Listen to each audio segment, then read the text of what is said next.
Hi everyone, good evening. Suki here. How are you guys doing?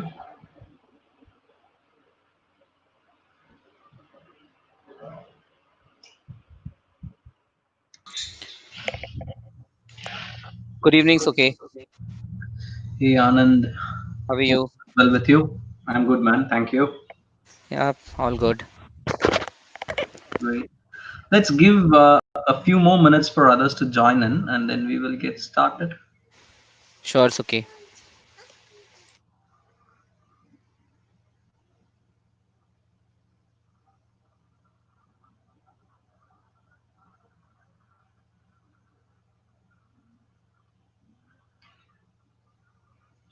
Guys on YouTube, can you hear me loud and clear? If so, please put a comment confirming that, please.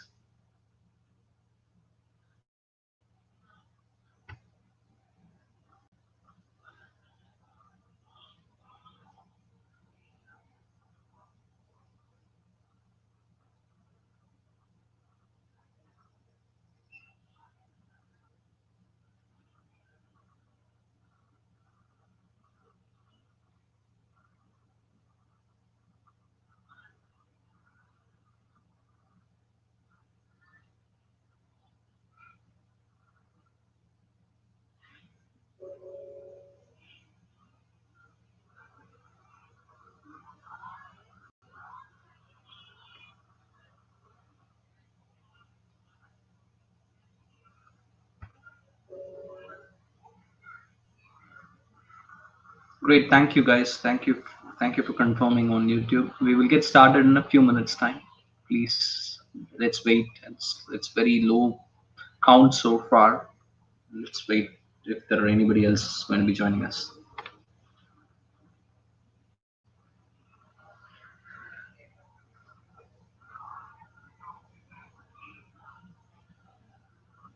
While we wait for others to come in, just wanted to take a general feedback from you guys. Many of you in today's call are, I feel that you guys have been regular for all the sessions mostly.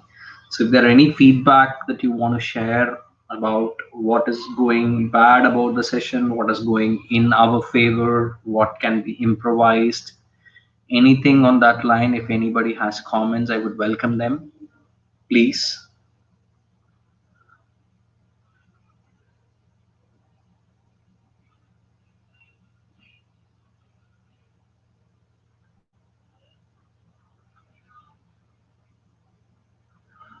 Nobody has anything to say?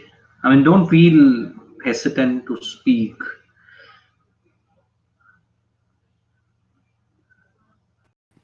Hello, Suki Harsh here. Hey, Harsh. Yeah. I feel the session's been really good.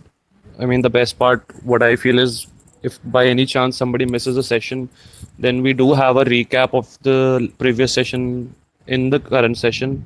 I mean, which sets up a background if the person has not been able to hear the recording as well. So that also sets a background as to what we covered in the last section. So he might be Right. able to relate better. He or she Right. might be able to. Yeah. Thank you, Harsh. Thank you. Anything that can be improved from your opinion? Uh, I don't have any such suggestions for improvement because I feel the sessions it's going at a good pace. It's neither too fast, neither too slow. It's going at Okay. a good pace, and it pretty much covers everything along with examples as well, which is the most important part. I mean, since we have a lot of people from the industry as well, so they share their the scenarios which they face during the real time in during their jobs and all.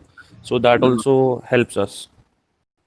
Great. Practical Thank you. problems that one faces. Yep. Yeah. Great. Thank you. Thank you, Harsh. Yep. Thanks. Anybody else want to speak? Anything that you want to share?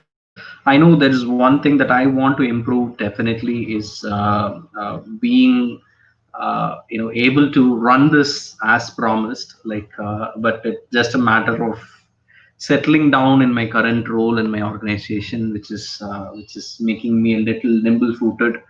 I had to work, uh, almost all days these days without a break, and some days I had to really extend because of the demand. not demand, but high priority items that comes my way.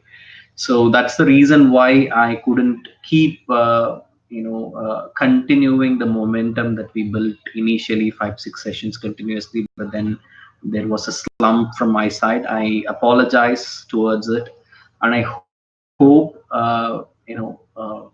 it's not going to happen again.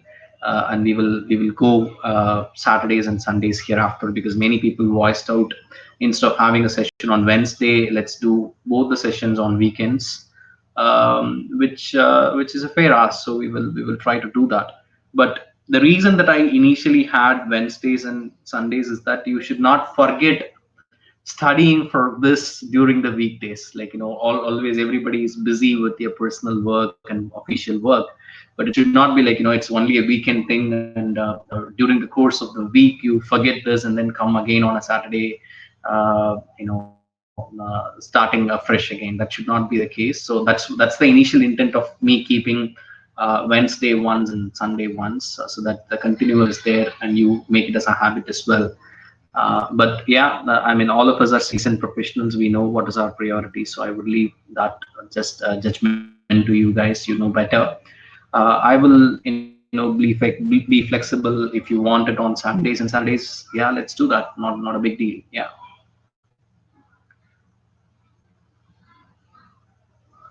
All right. So in the interest of time, let's get started. We are about 14 people here in Jitsi, and again 4 people in. Uh,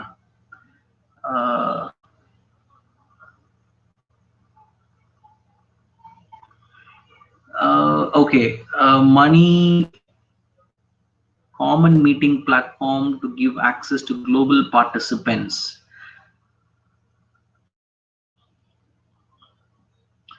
Okay, Money, the only problem that I have with Google Meet is that Google Meet doesn't provide recording on if it's not a business platform, or a kind of a business account as such today.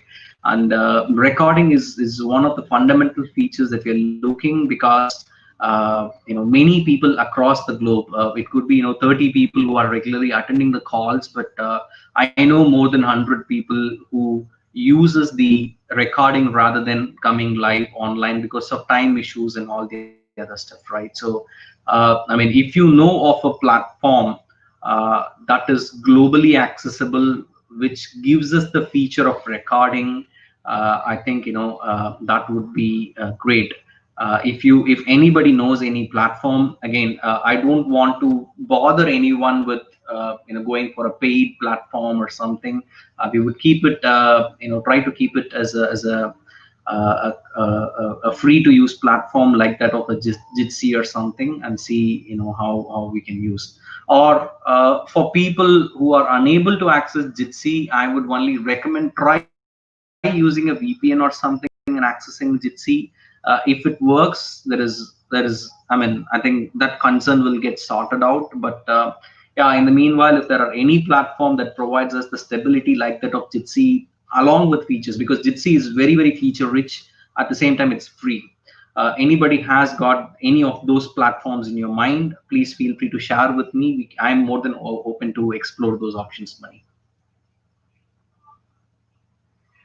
All right. Hi, Rahul. Nice to see you. Okay, suddenly YouTube, 10 people have joined via YouTube. Okay, so we are still 14 people here. When I started speaking, it was only 4 people in YouTube. Now it's 10. Great. So we're about 25 people altogether. It's a good sign. We'll get started. A quick recap as usual. The last 2 meetings, we were discussing chapter 5 of our textbook, which is the Data Protection Law and Practice by Eduardo Woods-Taran. Chapter 5 was basically the very, very foundational element of understanding GDPR, which is the material and territorial scope of GDPR as such, right? So which is Article 3 and 4 in GDPR's context, which is what we discussed in our last couple of meetings. Now, just to quickly summarize it again, not from my own way of saying, but I would let anybody who is ready to volunteer to summarize chapter 5 for us. What is the territorial scope and what is the material scope of GDPR? Any volunteers who who's willing to chip in?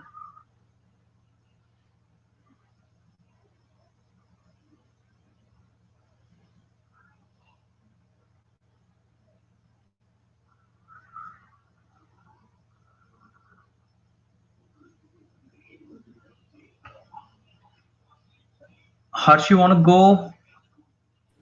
Yeah, Suki, I can go for territorial scope because last session I missed and I did Okay, not sure. hear the recording as well. So territorial scope basically we see from the perspective if the company is processing the personal data, whether it's yes or no, then we progress forward, seeing whether the GDPR would be applicable or not. And then if it's processing the personal data, then we'll see that whether the company is operating within the European Union. If yes, then the GDPR applies on that. And if no, then we further cascade down and see that whether the processing activities are relating to the offering of goods or services to data subjects in US. For example, you're offering any goods or service uh, which can be accessed by the people in European Union, which is available to people in the European Union, then GDPR will apply. And if the monitoring behavioral data taking place in the European Union is that basically the concept of cookies come over here, whether you're monitoring people behavior, and if you are monitoring people's personal behavior by taking some data constraints into consideration, then the GDPR will apply. And even if then you're not doing such activities, then the GDPR will not apply on those. And then the specific targeting activities also we talked about for globally accessible websites. If the websites are basically being targeting EU customers as such. For example, they are written in a particular European Union country's language. For example, let's say a website is in French or German. So GDPR will apply to that. And if the domain name is registered in the EU member states and the prices shown are in the EU specific countries' currencies, and then including the testimonials of the customers from the European Union countries, so just to influence the customer base over there. And we saw a couple of examples relating to this territorial scope and material scope. I missed the session. Sorry, it's okay.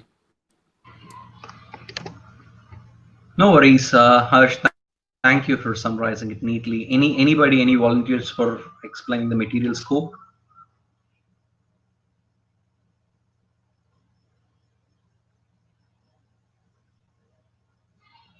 Sachin, you there? Sachin, you want to go? Give it a try. Yeah, Suki, I'm here, but I think last session I also missed. So Okay. the material piece I haven't gone through actually. No problem, Sachin. Anybody else who attended the last session here who wants to volunteer? Yeah, Suki, hi, this is Praful here. I would like to give a try. Yeah, Praful, go ahead, please. Yeah. Hey, so how are you, Suki? All good, Praful. Hope you are doing well as well. Yeah, thanks. So, for the last session, for the material scope, we discussed that which data GDPR does not apply to. So, there were different areas like public security, defense, national security, then household activities, social networking, um, then police courts, then law enforcement, then some EU institution bodies of then data subject to e-privacy directive and data subject to e-commerce directive. So these were the areas where the GDPR does not apply to. And we also discussed one like example, like wherein European Union citizens, they are coming to India for travel purpose, and when they come like go to a hotel to book a room, and the hotel asks for a passport copy or a visa copy. So this Indian hotel, like we were discussing whether like are they processing personal information. So is this hotel means whether the GDPR actually applies to them or not. So And you also told us to come up with some scenario, like come up with some different scenarios so that we will discuss in this session for the GDPR applicability. Right. Wow. Thank you. Thank you for bringing this up, Praful. I literally forgot that. Now you brought it up. I would like to open. If you had got any particular scenario where you are in a bit of a confusion whether GDPR applies versus not from a territorial and material scope, I think I'll open the forum. If there are any questions, any doubts, or any scenarios that you would like to discuss, maybe we all together can brainstorm it and then see what's our opinion about that.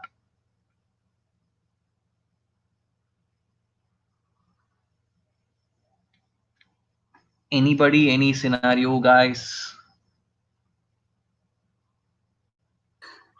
Suki? Yeah. Sorry, can you hear me? I can hear you. Super.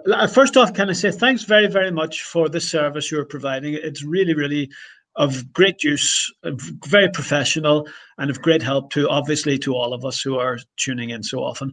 So thanks very much for that. And my pleasure. Yeah. From you. No problem. I know you asked about scenarios, so I thought about one. Just say a guy comes from India to EU and maybe is studying there, etc. So he is subject to anything under GDPR that happens. He is based in EU. Right. He then at some time returns to India, and data controllers, processors in the EU are still processing his information, his data. Right. Can he claim to be subject to GDPR on his return to India or a third country? Okay, that's a great question. May I know your name, please? I'm sorry. Is this Francis? Yes. Yes. Great. Okay, Francis. Yeah, thank you for that question, guys. Francis is our friend who is joining us from Ireland. If I'm not wrong. Correct. Yeah. Yeah. So great question, Francis. So you got to look into two aspects here, or two lens here. One is from the aspect of the student who is studying in probably say Cork University, and then he was registered there for some time. Then he came back, and still he claim rights from a GDPR angle is one. You are looking from a student's angle. I mean the person's angle. You may intend to think as long as this guy was there physically in the European Union, yes, he is protected under GDPR. But the moment he loses his residency at EU and then comes back to India, then from his view, he will lose the rights and protection offered by GDPR. But I'm also looking into the other aspect of things. Let's say Cork University is the one that is the data processor, data controller under, and probably utilizes multiple other processors also located in the EU, right? Now, for these companies which act as either processors or controllers in the EU, GDPR becomes the law of the land, right? So in material, where the data subjects are coming from, they will have to upheld GDPR in principle. Immaterial of the data subject, because GDPR becomes the law of the land in European mainland, right? So if you are looking at that angle of an organization, be it a controller or a processor who is located in EU and still processing this Indian students' information, they still will have to comply with the regulation immaterial, whether it is for the Indian student related information or a British student related information or any other European student information per se, or it could be anybody else in the world as well. For their processing activities, yes, GDPR is still going to be applicable, and it also makes sense because it becomes one aspect is the law of the land factor. The second aspect is for me, if I'm a European controller or a processor, right? And majority of my data subjects are going to be European. And I only have a subset, a very, very minimal subset of people who are not from Europe for me, then I would ideally don't want to invest additional efforts and resources in having a different set of methodology for the non-Europeans and have a different set of methodology for the Europeans. So it makes logical sense for me to think that I will have one system in place, one common set of practices in place, which I will cater to, be it Indians or be it Americans, be it Chinese, be it Europeans, anybody in the world, right? So yes, your question is absolutely bang on. You looking from an organization standpoint, I will have to go still apply GDPR because I'm bound by the law of the land, and also it logically makes sense to me. Looking at the angle of the data subject here, the moment he is out of Europe, he will lose all of his privileges that he had from a GDPR standpoint, Francis. Okay. But Suki, the main reason I asked that, and you will know this, the act much better than me, or the regulation, but apparently nowhere in the regulation does it mention citizen or resident. Apparently it only mentions data subjects and people. So that had me thinking, well, so why the Indian chap or Chinaman or whoever, where does he lose if the regulation only states data subjects and people? You know, it doesn't really apparently claim to cover only European citizens or European residents even. Just give me one quick minute. Sorry if this is causing No, absolutely not. I'm just cross-verifying whether my understanding is right. Just 1 minute.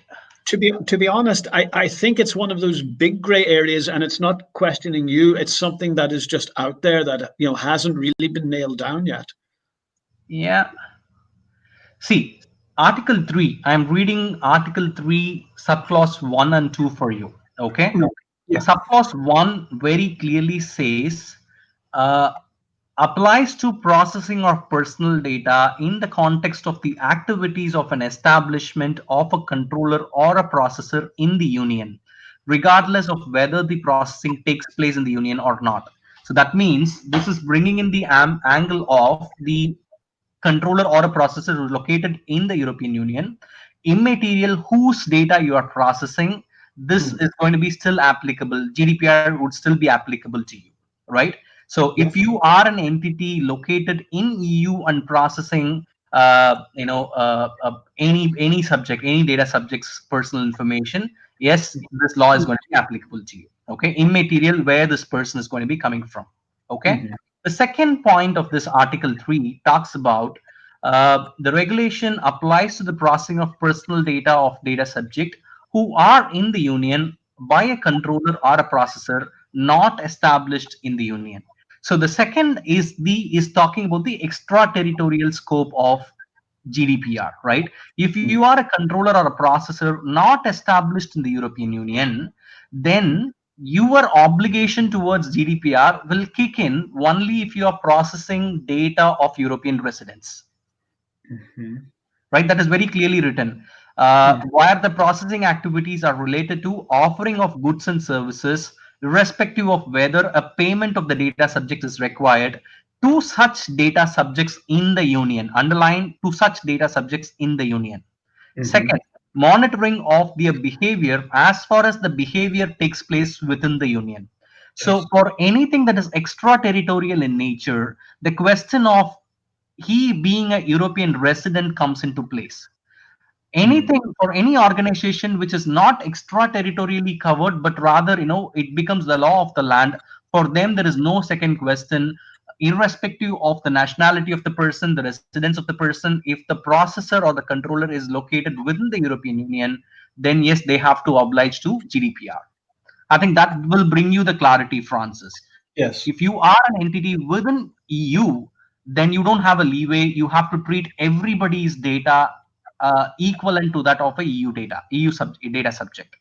If you are a non-EU establishment, an extraterritorial establishment, then you as a data subject, right, will have your reservations towards your rights and freedoms and everything as long as you are located within the EU. The moment you leave the EU, for any organization which is processing your information from an extraterritorial standpoint, you will lose all of those interests. Yeah. Okay. Suki, Rahul here. So just an analog, and then there's a question. While you are in the EU, the laws of the country will prevail for you during your stint, And even once you leave the territory, or so go back to your country, let's say come back to India, in case of anything that violates the law of the land and is detected after your exit, it is applicable to you. But as per the data privacy program goes, once the Indian passport holder comes back to his own country or goes to a country which is outside of the uh, European Union. European Union, the same kind of controls or advantages or data privacy programs don't exist or are not extended out to him. Now, my question is, I don't know if this is a paradox, but my bigger question is, wouldn't the primary organization that holds your data or your information, it could be the YMCA in Germany, be liable to hold on to your data for 1 calendar year, and basis of which, if they are holding to your data basis of your consent for a year, the data privacy program or the advantages and disadvantages and controls should also extend to the subject after his exit from the European Union or the countries that are governed by this data privacy law? Okay, super. So I think I am very happy that everybody is able to relate to scenarios and following it up with right. Now let me bring in that probably some element which is still gray for us, right? If you look at GDPR is not a resident. I mean, the law is not written from the point of view of a resident. The law is written in a way that it brings organizations under the ambit of the applicability.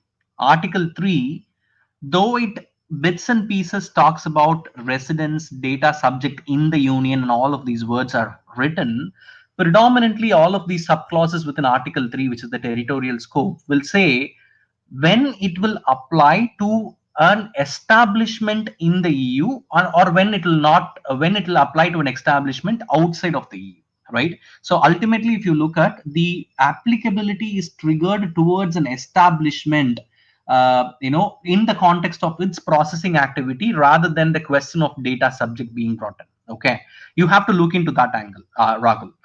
That's one gray area that we missed, I believe, so far. Now coming to your question, the whether I have to treat it under GDPR or can I not give all of those rights and reservations granted for a person under GDPR is not subjective to the question of the location of the data subject in many cases. Rather, it is a question that is more angled from the location of the controller or a processor in the first place. Then comes the question of where the location of the data subject is, right? So the first condition, again, as we discussed in Francis's case, if you are a controller or a processor established in the EU, regardless of which country's personal information you are processing, you will still have to treat that information in line with GDPR's requirement. Because the law very clearly says the first conditionality in Article 3, which talks about activities of an establishment of a controller or a processor in the union, it doesn't take into consideration whether the data subject is physically located in the union or elsewhere. All it says is if you are a company in the union, then you have to comply with GDPR.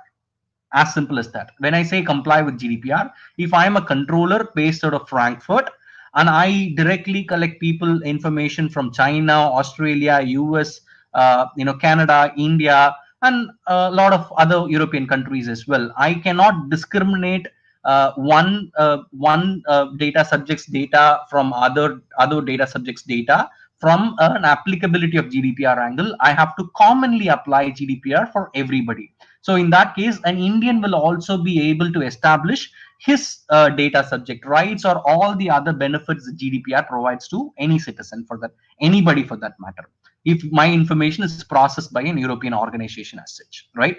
So that's the first angle. The second question of yours, where having him covered under the law for some time and not forever, like based on consent for a year or something of that sort, kicks in only for extraterritorial organizations which process EU data. Let's say I am an organization located in India or US or Canada or Australia and processing EU resident information. Then as long as the person is a EU resident, I will have to offer all of those benefits that GDPR provides to that EU resident. The moment that guys steps out or loses his residentship in EU, become a temporary non-resident or become a permanent non-resident, then I will have a leeway. I don't have to provide him with all of those benefits and rights and other stuff that GDPR offers to that individual. So you have to look into the angle of not only the data subject, but look into the angle of the controller or a processor, where they are established, whether they are in within the mainland of European Union or outside of the mainland of the European Union. So that angle will distinguish and also give you the clarity of how do you approach your data subjects information, Rahul. I not sure whether I clarified it or I confused you further, though. Okay, Rahul here, and I'll tell you what, I got my answer point blank. So if I have to translate this into my understanding, if I stay there for 5.5 years in Prague and I come back because my visa is over, then by virtue of the hotel which is established in Prague, they will continue to be governed by the controls offered by or mandated by the program out there. But if the individual, the organization who employs me and was working and processing my data, by virtue of my exit from Prague, they would no longer need to hold my data in context to the data privacy program run by the European Union. Or even if I am a passport holder of, say, Germany, by virtue of which I have come to India, no hotel in India will be liable to process and store my data as per the European Union data privacy program. The last bit, I just want you to confirm, but this is my understanding. The party or the organization will not be liable for it. That's what I understand. Your understanding is right, but I will again, this understanding is very specific to scenarios, right? So Correct. I would like to put a caveat here and say, hey, the Indian hotel that you're talking about is not liable to comply itself for GDPR, as long as it is not planning to offer goods and services to European residents. Say you are out. Let's take this scenario. Again, going back to the hospitality industry, right? You are temporarily becoming a non-resident of European Union and come to India. Correct. You have given some information for facilitating your stay in an Indian hotel, right? So you came here and you booked your hotel. You showed your passport and visa and all of that stuff, and then booked yourself a room. Had a good night's stay, and then the next day morning you checked out of the hotel, got a bill with all of those personal information that you shared with them, right?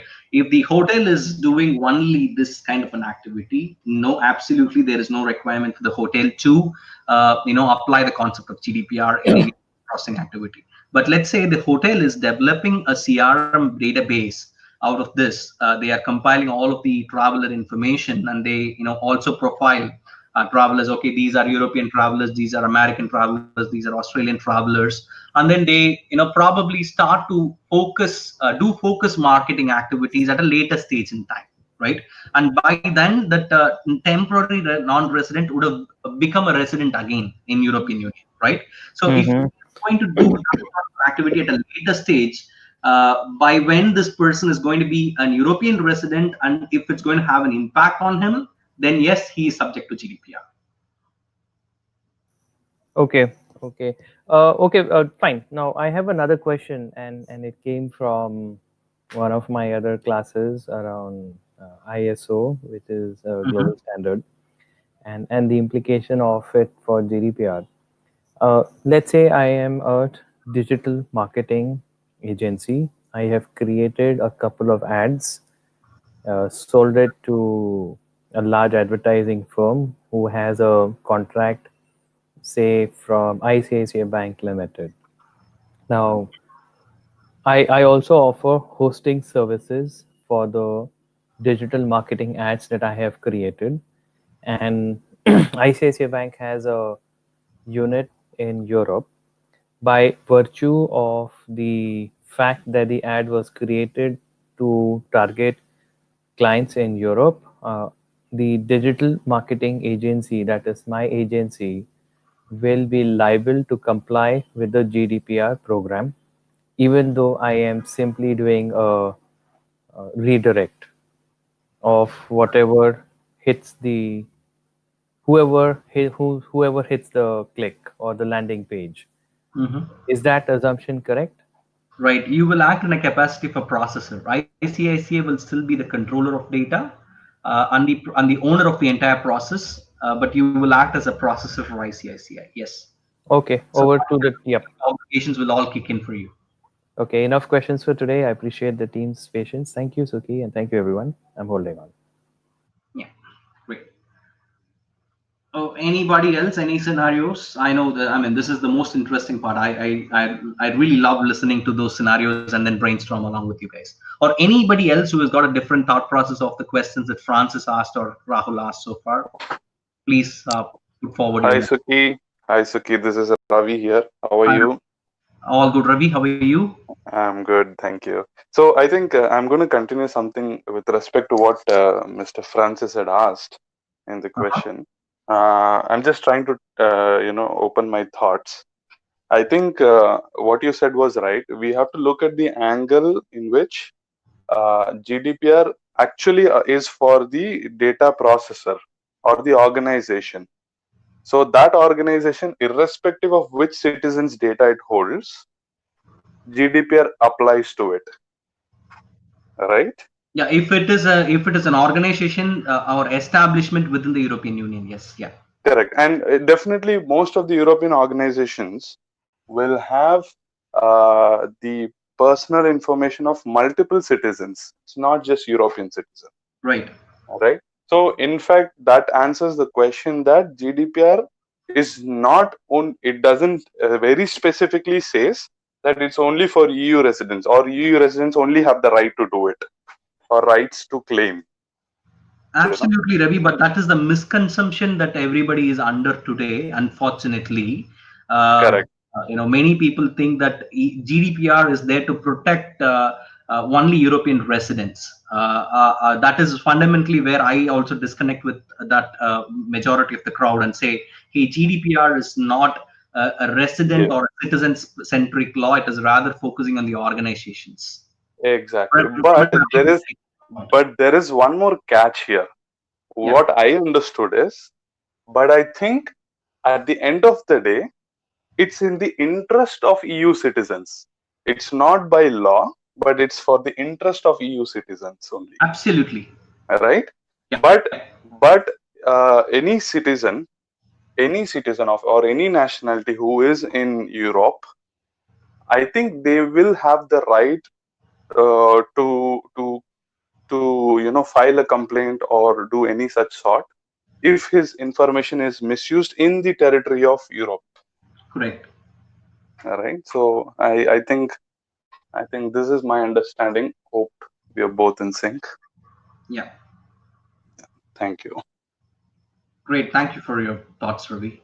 Anyone else? Anything that you want to comment? Guys on YouTube, if you have a scenario, you can just type that scenario and send it to us. That would also be appreciated.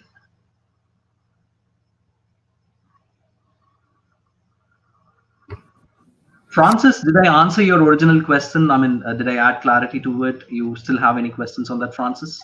No, Suki, that is fantastic. No, really, really thorough, and good to hear the other guys chiming in as well with issues that relate to it. So, really good. I'm just concerned that you're not getting to do much lecturing on today's topic, and maybe some people are annoyed with me putting. No, I don't think so, Francis. Everybody will be appreciating your questions, and I mean, we are a good set of people, I believe. So don't worry about that. Thank you, appreciate it. No, everyone who helps. There's a very high standard here, and it's really cool. So I enjoy it, and as I say, I haven't missed this a day or session. So no, appreciate it all, and I look forward to. I know that you said chapter 6 is also a very important one. So yeah, appreciate it, Suki. Thank you again. Great, Francis. Thank you very much. Yeah. Okay. Before we move on to chapter 6, final thoughts. Any scenarios? Any comments? Anybody? Utilize this as the last option for you guys. Ask questions. Yes, okay. Yeah, this is Shiva. Here, in case of law enforcement, police, courts, and others, you say that GDPR is not applicable. Is there any other law which govern these agencies as far as personal data is concerned? Right. So there is a directive that applies to all of those law enforcement agencies, Shiva. This is called the Law Enforcement Data Protection Directive.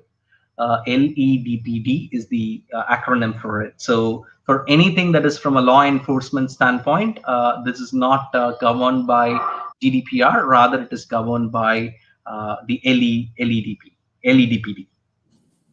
Yeah. Okay. Makes sense. Thank you. Yeah, and thank you for touching that, Shiva. It's a very interesting thing that I wanted to share with all of you guys. That I was attending IAPP's KnowledgeNet chapter for Chennai yesterday, and that's the reason why we did not have the classes today. A very interesting discussion happened in yesterday's KnowledgeNet. I want to probably take 5 minutes and share that note with you guys, right? So there is a couple of panel discussions, only a couple of panel discussions where the entire time went on. The first panel discussion was analyzing the Schrems II decision by the European Court of Justice. We had a couple of interesting perspectives coming in. Only two people. One is a lawyer from UK. The other one is also a lawyer from the US. So we were collecting different perspective. What is the UK perspective or EU perspective, and what's the perspective from a US angle, and all, and discussing that, and very interesting scenarios, right? And then the second topic was on cyber insurance and its relevance in today's world. So cyber insurance, we will not discuss that in today's because I know it's of importance, but this topic that I wanted to share is from a Schrems II discussion standpoint. Now, if you have been following this in the space of privacy, Schrems II decision, Privacy Shield getting invalidated, and all that stuff, then you would know what Schrems II is and what Schrems I and everything has been, right? So the major concern that Europe has today from a transatlantic transfer of data is the surveillance activity of the US government. Right, so the U.S. national surveillance agencies, many agencies are there, and they might have an upper hand of all of those data, European data specifically, that gets transferred onto the U.S. territory.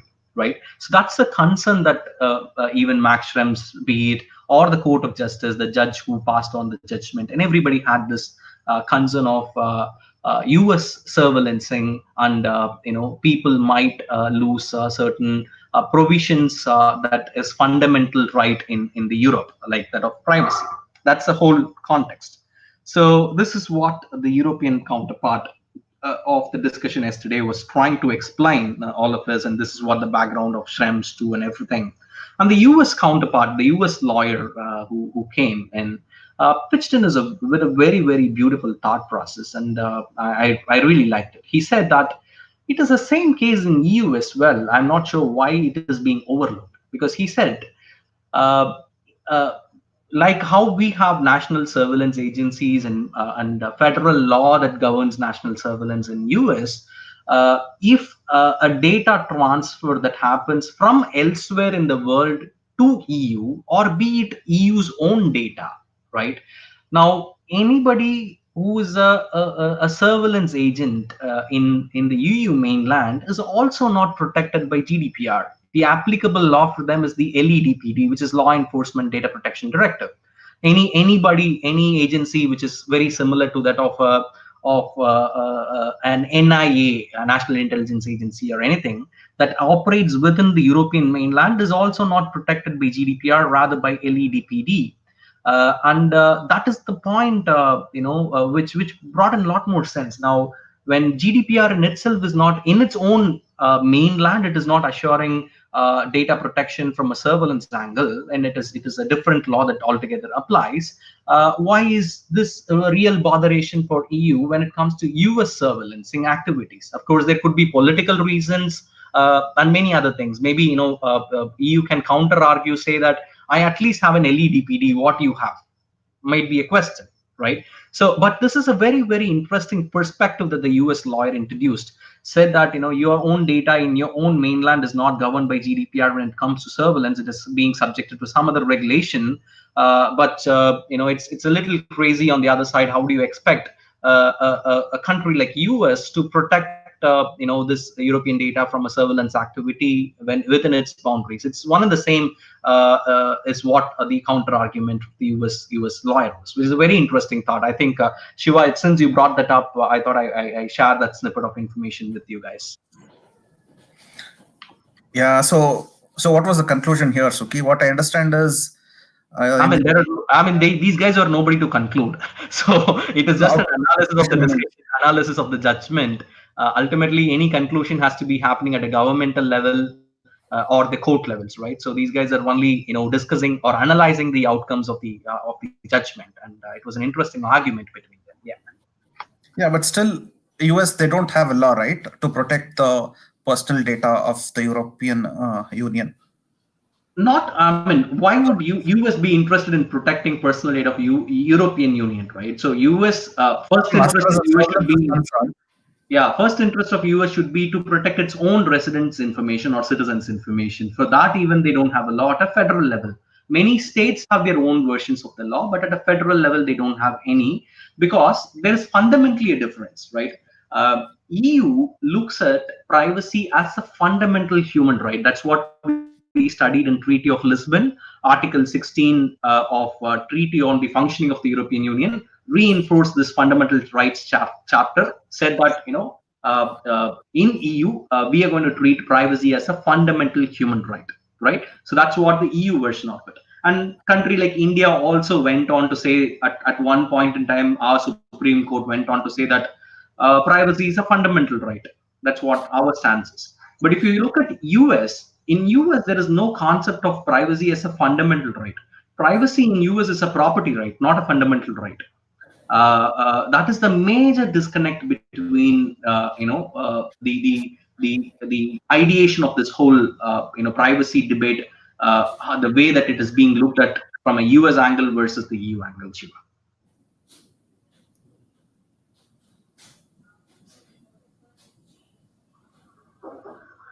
Okay, I think too much of Gyan today. I think like Francis said, some of us might have got annoyed with all of those out of the context topics today. But I think it is important. Some people would have gained some insights here and there. Let me see quickly if there are any questions. Sri, payroll processing incorporate are banks processors? No, Sri, that's a very interesting question. In the context of payroll processing incorporates, banks are not considered as processors. Banks are considered as controllers all by themselves, right? So the reason is, who decides the ways and means of data processing defines who the controller is. Now, with respect to payroll processing as a process, of course, within the corporate company, the company in itself will also become a controller. But let's also look this from an angle of a bank. The bank will also have a say on what information and the ways and means through which the information is being processed. So the bank, as a separate entity in itself, will also act as a controller. It will not act as a processor. That's the answer for that, Sri. So there are it's not always that, you know, in a process one has to be a controller, one has to be a processor. That's not the way it is. In a process there can be two controllers at the same time, who are not even being called as a joint controller, because together they will not decide the ways and means of processing. I as a controller can share data to another controller. That is completely fine. That is completely legal as well. So you always don't have that in your mindset. In a process, there has to be a controller and there has to be a processor. No, a process can happen between a controller and a controller also. And this is one classic example that you've asked as a question, Sri. Okay, I'm going on to find if there are any comments, questions in Jitsi. 1 minute. Okay. When an individual leaves a EU country and travels to, they are no longer protected by GDPR. GDPR will not apply, right? I think we discussed this scenario in detail, VK. I hope you got your answer from that. What if a person is protected under GDPR while he was in EU and his data is processed by an American company, but he left EU and now can comply? Now can he comply again under GDPR? I think, Ashita, this is also discussed. I hope you got your answer. This is left to the discretion of people. Like, you know, the moment you lose your EU residentship as such in any context, then the applicability or the extendability of GDPR to that data subject from an angle of any extraterritorial organization like that of your example, American organization, is questionable.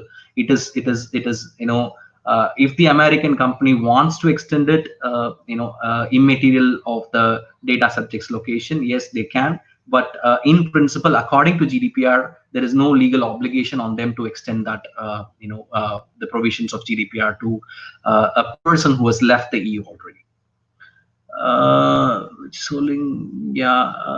And usually companies have a single system to store. Yeah, that's right, Rahul. Thank you. So if the company is in EU, the law is applicable. Both this and the earlier one is applicable. Okay. I understand that. I hope, Ashita, you are clear with the answer. If there are any concerns, if you can voice it out, Ashita, we'll quickly try to resolve that and move on to the next topic.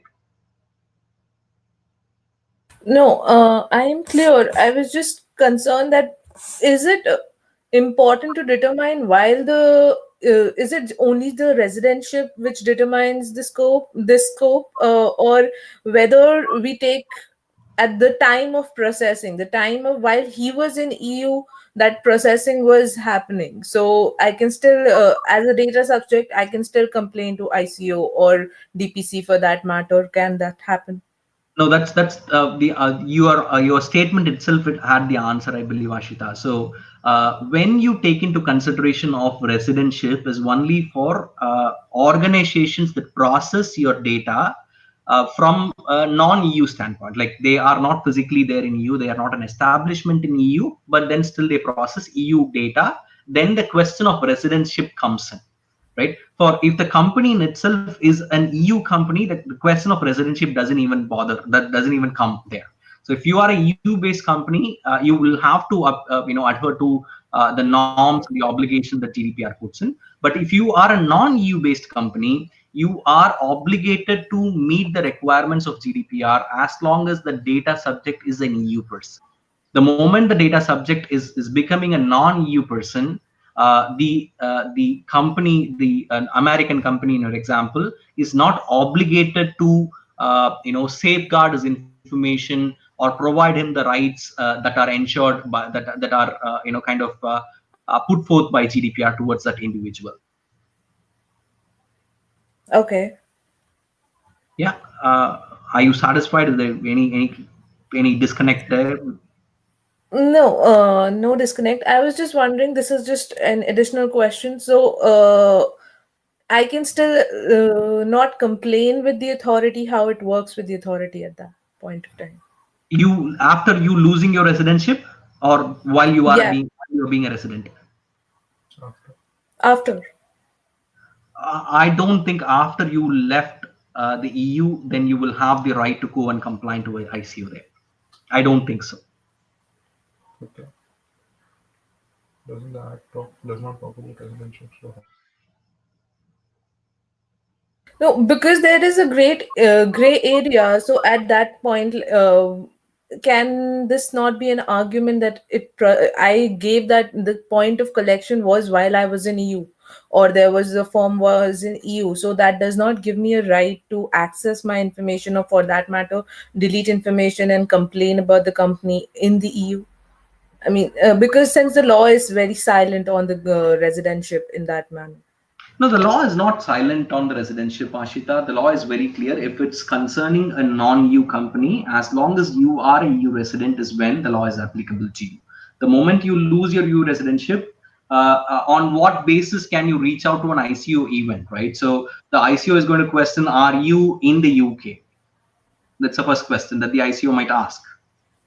Or if you go to CNIL, they will ask, are you in France? Which part of France? Maybe that's the question that they will ask, right? Just to ensure that they are the right authority to exercise what the power over that organization, right? So if you say that, I was in the UK when I gave this information, I think yes, well, you was in the UK until the time that you were in the UK, then it should have been protected. But after that, no, GDPR is not giving you that protection. That's what the stand will be, in my opinion. But I would love to cross-verify this with other experts as well before I give a concluded answer here, Ashita. Maybe, I will also talk to somebody else and get back to you with a better response if they differ in that opinion. But if you look at the definition of processing again, right? The definition of processing is not about, at one point in time where the data was collected, at one point in time where the data was stored, or it is not a point in time transaction activity at all. The concept of, processing is throughout the life cycle of data in itself, right? So anything that happens within the data, it amounts to processing according to our definition in GDPR. So looking at that from angle also, it favors me on the other side, saying that the moment you are non-European, you might not have the privilege of getting yourself covered under GDPR.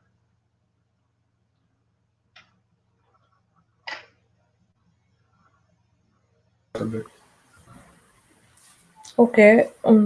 But since the data retention period is still at least given to me 1 year, so by virtue of that, I can still complain, right? Who gave you the data retention period? It's the organization, right? Yeah, but that's by minimum of 1 year, or say here we have a PPS number. By virtue of PPS number, the data is still processed. So there is, or by law, they are still holding the data for 1 year. If I'm a That is smart still guy to write, processing.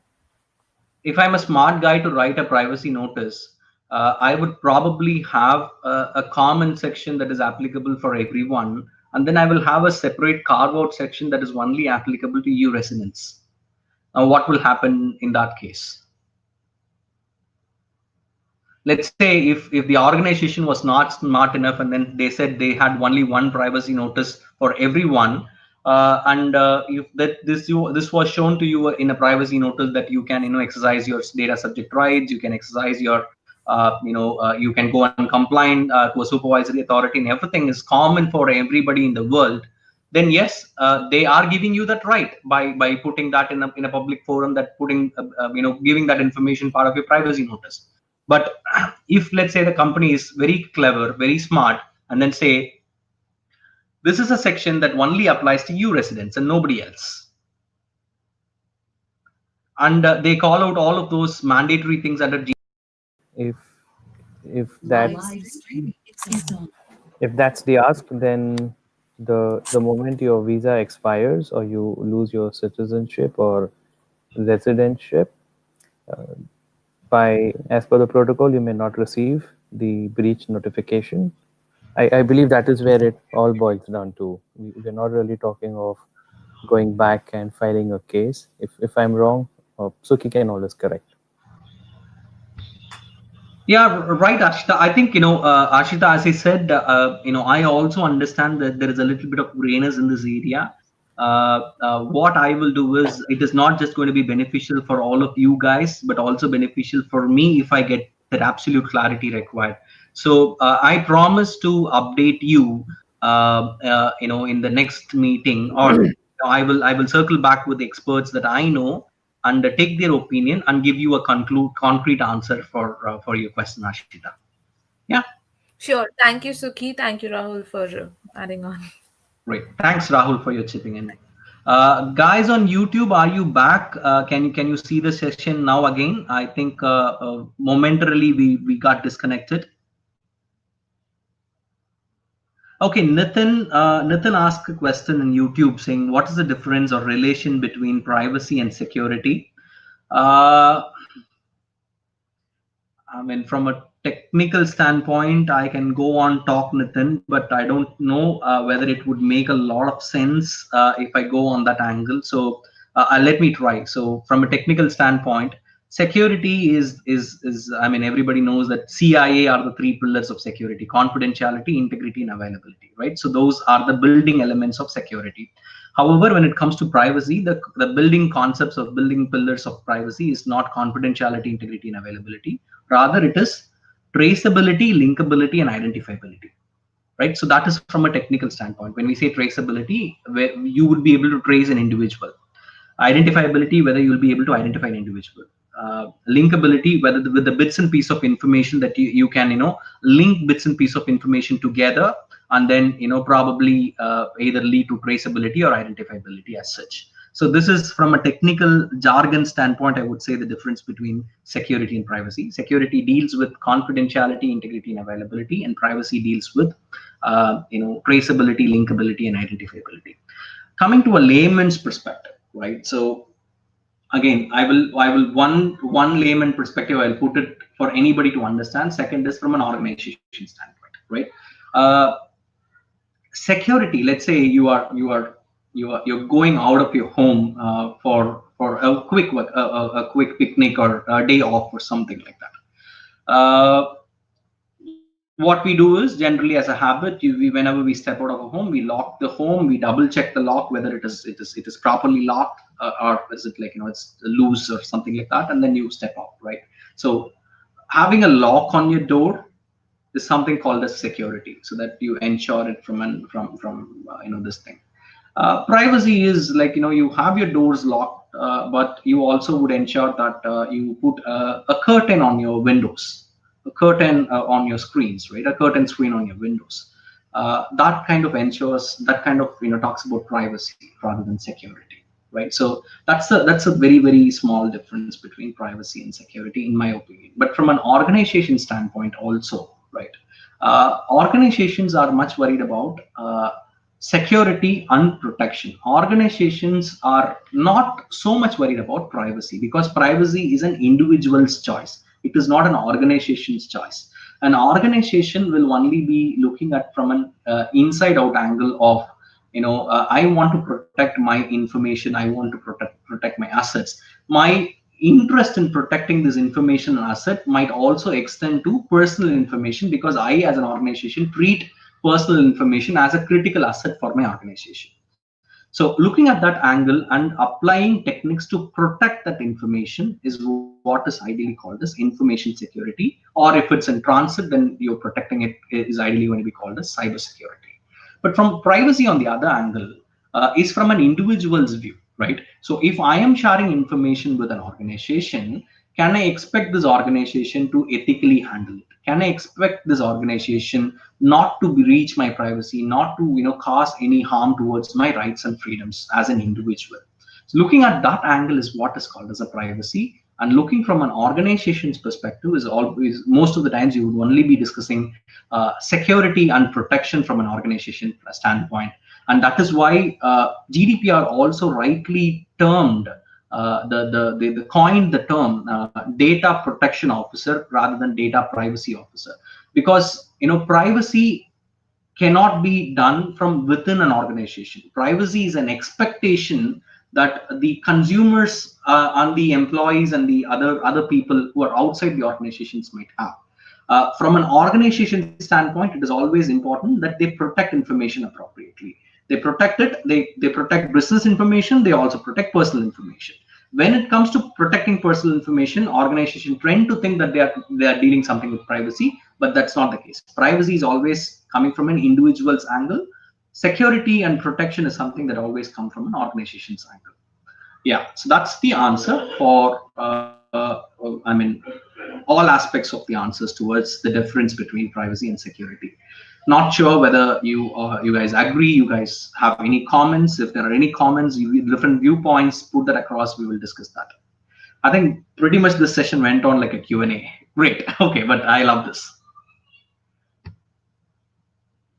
Any thoughts on my version of privacy versus security? Anybody wants to add on anything?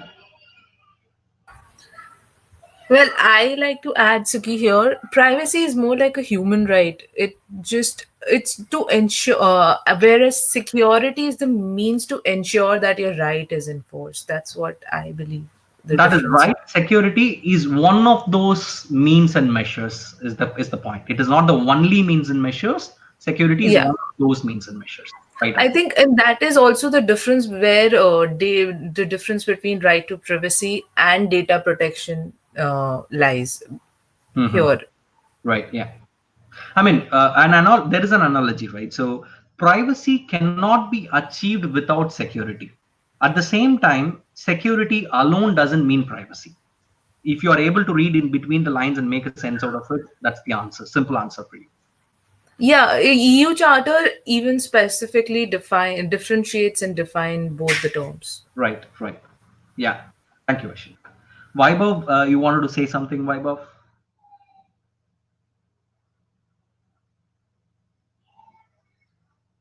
Vaibhav, can you speak?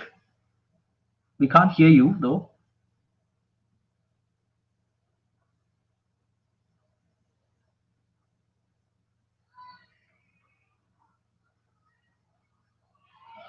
Not sure. Vaibhav, I can't hear you at least.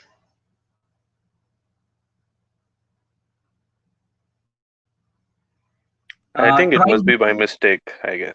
Yeah. No, he's typing messages as well. Oh, so he wants to speak. I'll ask him to try rejoining. He can hear us, no problem. Yeah. Okay, Vaibhav will be here with us any moment. Okay, I think I'm inclined to just do this as a Q&A rather than focusing on chapter 6. What do you guys feel? Because there is a lot of things coming out from you people, making it very interesting. If I will just give a synopsis of or a quick. Suki, can you hear me now? Yes, Vaibhav. Yeah, welcome back. Yeah, I'm sorry, I just relaxed. So no, for me, when it comes to security and privacy, I just differentiate in a simple way. Security is a means to achieve privacy. End of the day, privacy is your objective, and you use security means whichever tools, technology you want to use to achieve privacy, and that's what I was just wondering. As a simple layman's language, if one has to explain differences, I'll always go with this kind of a differences. Right. See, yeah.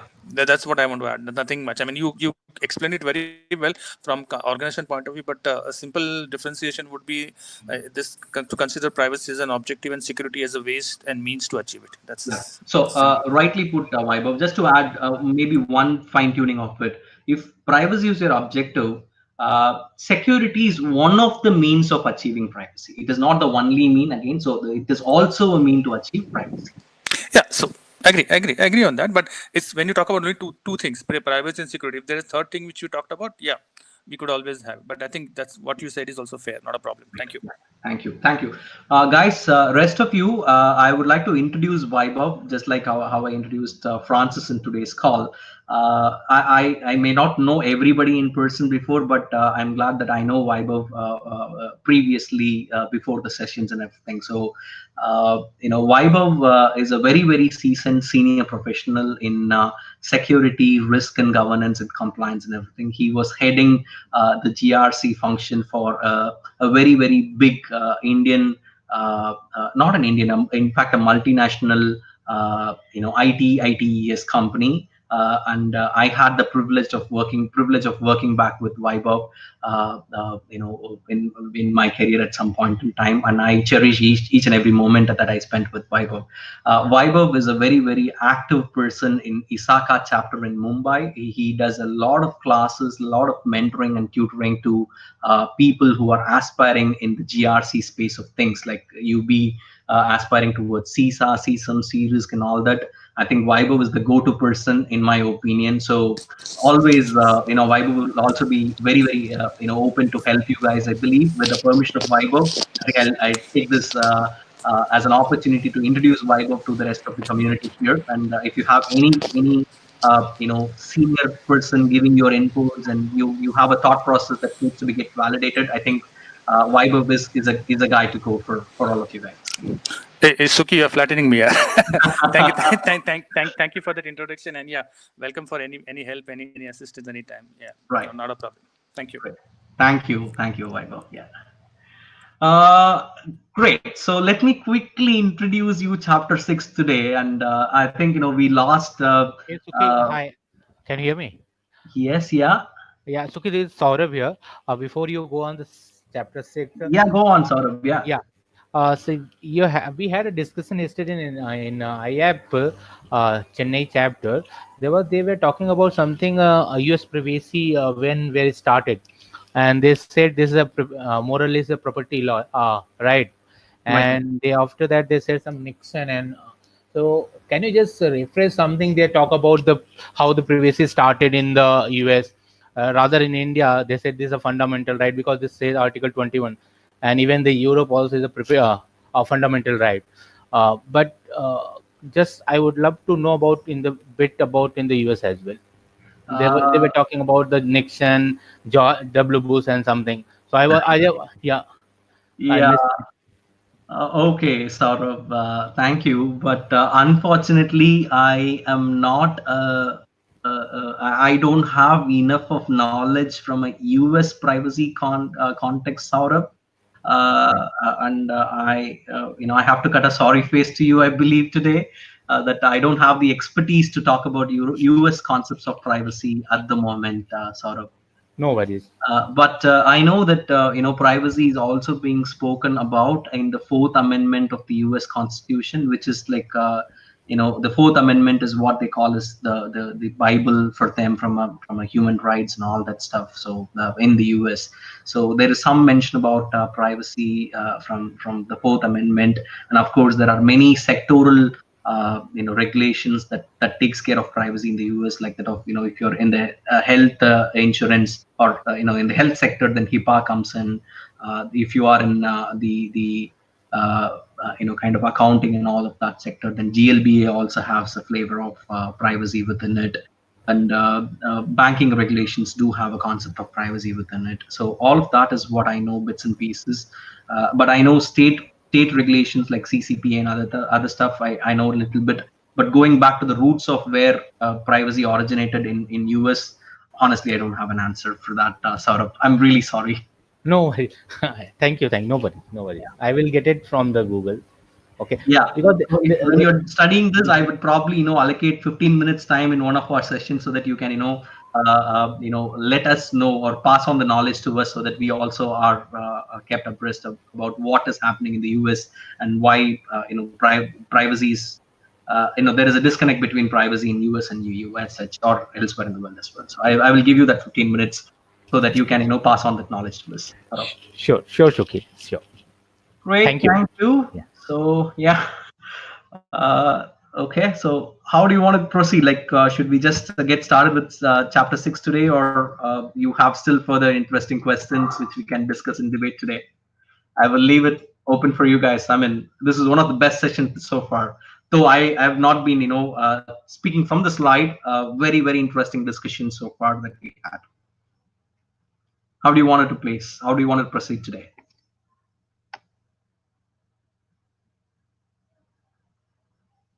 Okay, there is a comment. Proceed by covering a couple of points if it makes sense. Okay, I'm going to give you guys a task, I believe. Okay, now in one of the initial sessions, maybe session 1 or 2, we spoke of the OECD National Application Principles, right? So section 2 of OECD guidelines, which talks about national application. Under that, we studied there were 8 different principles. Anybody recollects all of those principles now, today as we speak? OECD principles.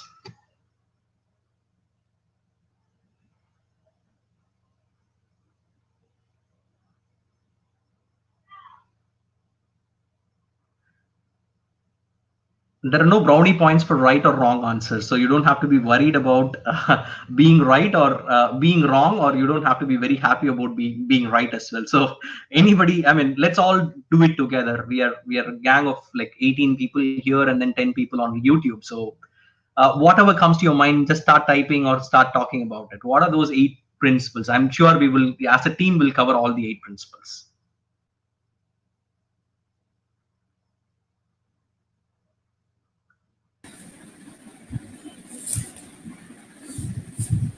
So, this is Vikas. I think in OECD principles, there is a term for data quality is there.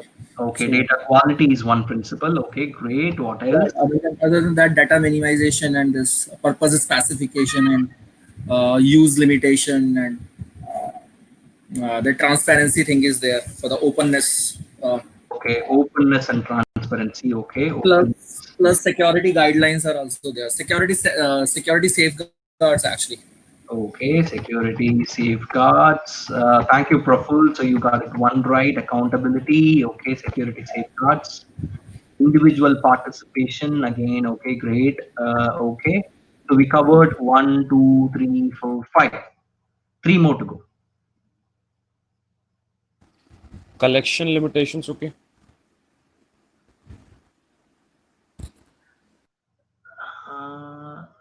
Yeah, collection limitation is 1. Okay. Again, it is, yeah, collection limitation is associated with the data minimization thing actually. Okay. The actual name is collection limitation in OECD. It is not data. Sorry, Ashita, you intended to send this document here or somewhere else? I'm not sure. No, by mistake. So that's by mistake. Purpose specification. Okay. Purpose specification is another point. Okay, let me put. Okay, first we spoke about collection limitation.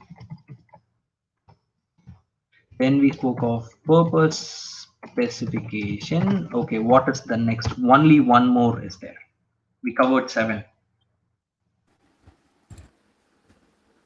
Individual participation. That's typed in already by Praful. Use limitation. Yeah, you're right, Ash. Okay, so we got all of the 8. So we initially started with I mean the order of precedence goes in this way: collection limitation, purpose specification, use limitation, data quality, security safeguards, individual participation, and openness and accountability. Right. So this is how OECD principles were written. Right. Now we also studied during the same time of one of our initial sessions that any law in privacy, be it a regulation, a law, or a standard even, right? All of them derives or fundamentally relates back to OECD principles in a way or other. We spoke like in few laws, the 8 principles were kind of made into 12 principles, and some 8 principles were observed into 6 principles, and all that we studied, right? Now, I want you guys to think through today, and with that we will close today's session, and tomorrow next week's session we will dwell deep into chapter 6. Now we listed down all of these 8 in the chat window for you guys to refer it. I want you guys to map those 8 to these 6 that you see on the slide today.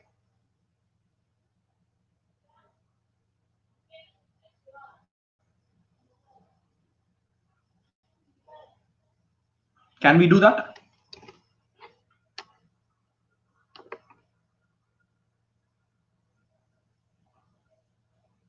Yes, okay. We can do that. Give it a try. So, which are the principles in OECD that you can relate back to lawfulness, fairness, and transparency? Openness. The last one. Openness. Collection limitation.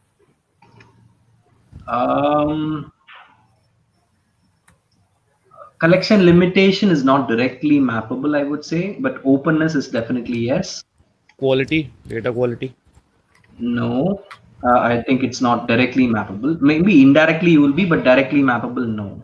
But collection limitation says that it must be collected with the knowledge and consent of the individual concerned. So that is a lawful purpose. Okay, fair So enough. that comes under It lawful comes from a purpose. lawfulness and fairness standpoint as well. Okay, so collection limitation. I mean, you when you are collecting data, you have to be lawful and fair and be transparent as well. Okay, fair enough. So we will say collection limitation. Collection limitation also comes in. Yeah. Collection. I mean, if it's just collection, then yes, it means. I mean, it brings in that whole gambit. But collection limitation. Yeah. Okay. We will accommodate it. Okay. So we spoke about openness and collection limitation so far. What else?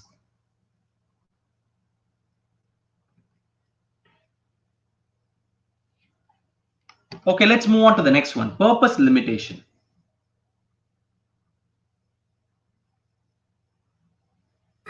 Purpose specification and use limitation. Great. So purpose specification and use limitation, which were two different principles in OECD, have been clubbed into one principle in GDPR and said, okay, you got to specify the purpose and also ensure that you use the data only for the specified purpose. Both of them put together is what is purpose limitation in GDPR. So yeah, purpose specification and use limitation directly maps back to purpose limitation in GDPR. Great. Proportionality. Accountability. No, not directly. Accountability is all of the above seven is accountability in OECD. So anything is accountability. That's okay. Let's talk about the directly mappable ones. Use limitation and data quality. No.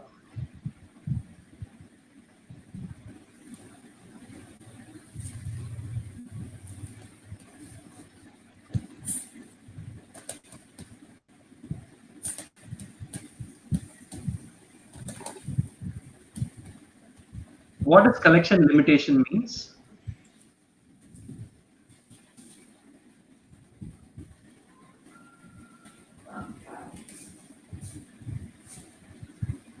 What's the definition of collection limitation in OECD principles? Bare minimal data should be collected. Yeah, data should be collected only as it is required. Okay. And even in those scenarios, you collect only what is required to be collected, right?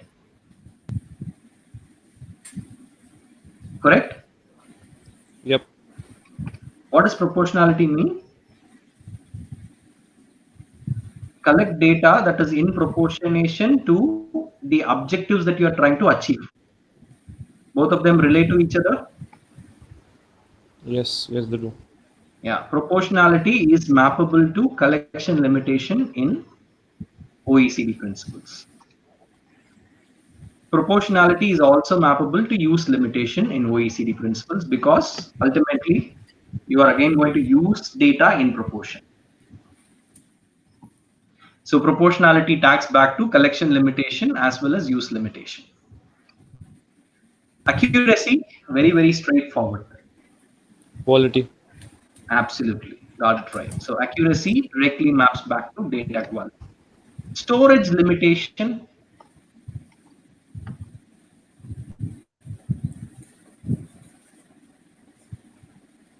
Use limitation. Collection limitation. Use limitation in certain angle, but not storage limitation is completely not covered in OECD principles. OECD principles talks about use limitation, but it doesn't specify anything on data retention part of it. This is a very specific principle that GDPR brought in with a lot more focus in terms of retention schedules and all that. Integrity and confidentiality, again, very, very easy. Security and safeguards. Security safeguards principle. Security safeguards. Right. You got it right. Okay. Now you guys are able to visualize, right? So any law, we today discussed about GDPR, right? So maybe I will quickly show you this thing.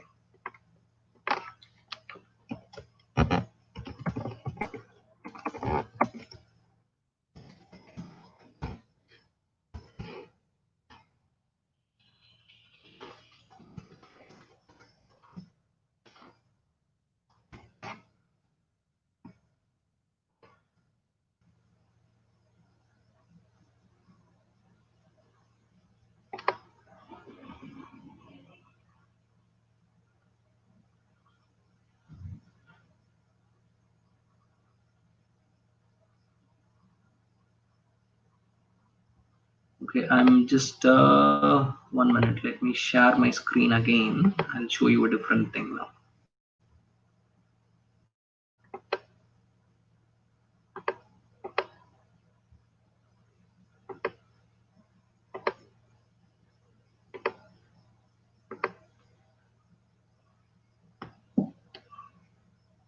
So I've just Googled one other framework called APEC, APEC, which is Asia Pacific thing, the privacy framework for APEC.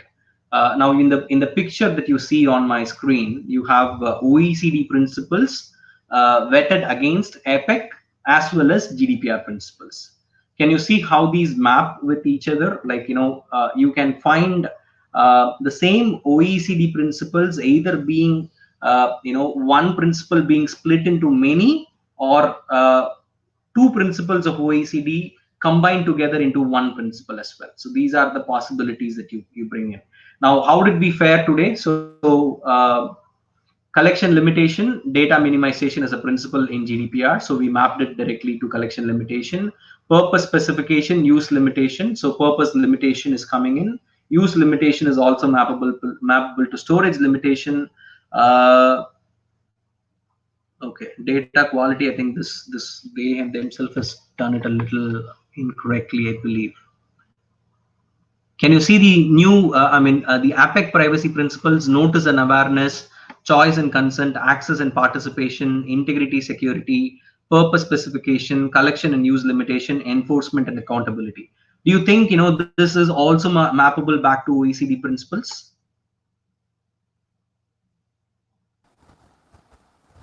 Yeah. Yes. Okay. Yep.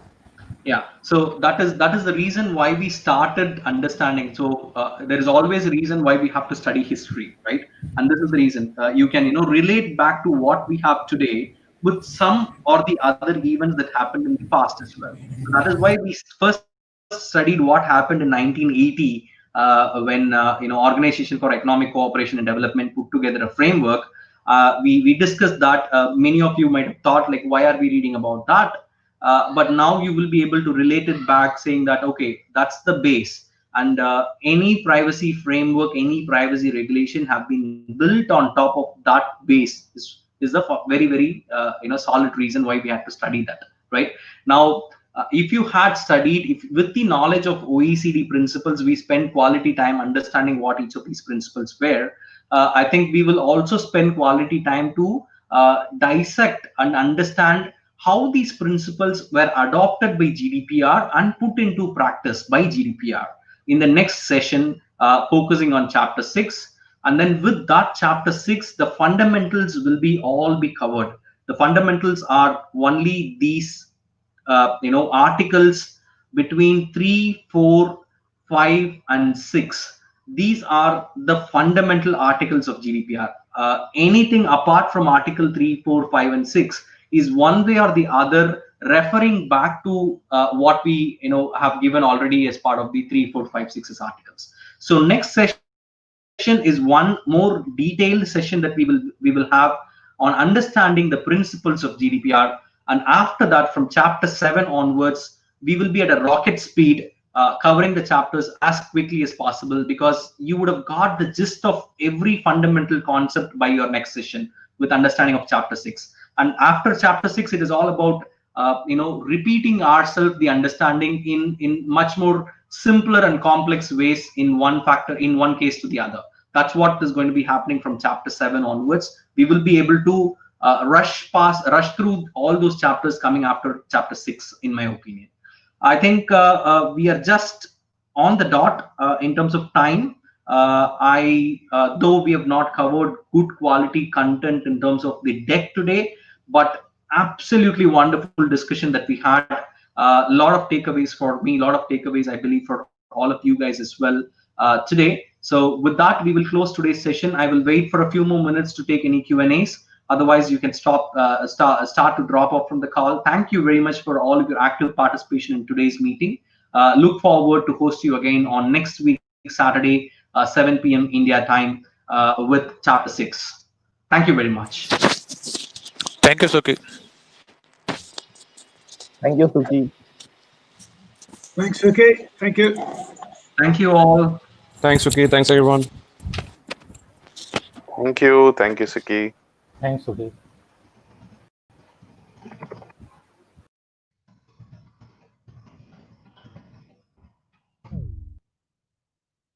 Guys, on YouTube, I'm going to be ending stream here. If there is anything that you want to connect with me, please feel free to connect with me. You have my numbers, you have my emails. I will look forward to receive anything from you. Thank you, guys. Bye-bye.